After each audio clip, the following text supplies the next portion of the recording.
Kekira kikeseza olunaku olwaleero essaawa nga 2:30 ab'Ebungereza baakubiddwa enkyukwe olw'okufa kwa Nnaabakyala wa Bungereza Elizabeth Maria II. Nnaabakyala yazaalibwa ennaku z'omwezi 21 omwezi ogw'omukaaga 1926 mu London era n'assa omukka gwe ogusemba ng'ennaku z'omwezi 8 omwezi gwa mwenda 2022. Nnaabakyala bw'afiiridde nga yakakola ne Bassaabaminisita 15 okuviira ddala ku Wilson Churchill. Amawulire g'okufa kwa Nnaabakyala wa Bungereza gakasibwa mu lubiri Buckingham nga lwe lubiri lwa Bungereza olukulu. Queen Elizabeth afiiridde mu lubiri mu kibuga Balham ekya Scotland gy'abadde afunira obujjanjabi ng'era ekimbe gye kibadde kimubalira embiriizi. W'afiiridde ng'ateeberezebwa okuba n'emyaka 96 egy'obukulu. Mu nsi yonna Queen wa Bungereza akwata ekifo kya kubiri ku bakulembeze ab'ennono abakawangalira ku ntebe nga King Louis ow'16 yakulemberera France emyaka 72 ku 1010 nga ye mukulembeze akwata ekifo ekisooka. Nga akabonerako okukungubagana okunyolwa, bendera zonna mu Bungereza zeewubira wakati wa mirongooti era nga ebitongole eby'enjawulo byonna byambadde engoye enzirugavu olw'okwongera okukungubagira awamu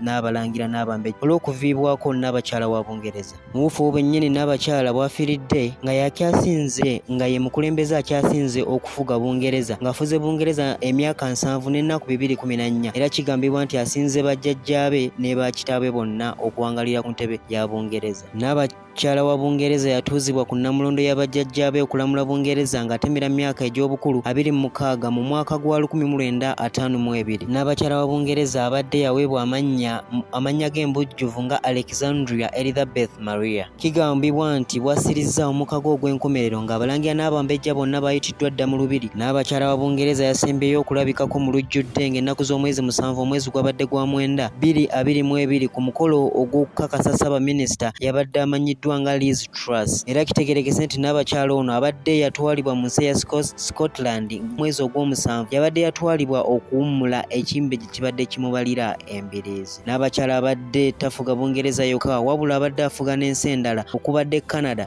New Zealand ate era nga ye mukulembeze ow'oku ntikko abadde afuga olukiiko olufuga amawanga agali mu luse olwawamu mu Bungereza agali mu Commonwealth. Bw'afiiridde Nnaabakyala nga wano mu Uganda ajjukirwa nnyo okuba obugenyi bwe yajja okulambula erimu ku kkuumiro ly'ebisolo erayitibwa Kazinga era ne limubbulwamu erinnya Queen Elizabeth National Park mu mwaka gwa 1964 omwezi ogwokutaano ng'ali wamu n'omwami we omugenzi Philip baakuba obugenyi mu nsi yattu Uganda ne baggulawo ekiyiriro kya Owensford Dam. Newankubadde kinnaba kunogaanyizibwa nti John Philip Arthur George Charles III nti ye mukulembeze omuggya ow'obwakabaka bwa Bungereza naye kitegeerekese nti nga tebannaba kubikira nsi yonna Charles III agenze mu maaso n'akola emikolo emitongole egimufuula okuba kabaka omujjuvu owa Bungereza. Era ku kiwandiiko ky'awandiikidde ensi ekibadde kibika Nnaabakyala wa Bungereza ataddeko omukono ogumulaga nga King omujjuvu owa Bungereza. Obwakabaka bwa Bungereza bwadde tebulina luyimba lwa ggwanga ng'era oluyimba lw'eggwanga lwe badde balina lubadde lwetobesemu okususuuta n'okuwaana Queen Elizabeth nga lwaweebwa omutwe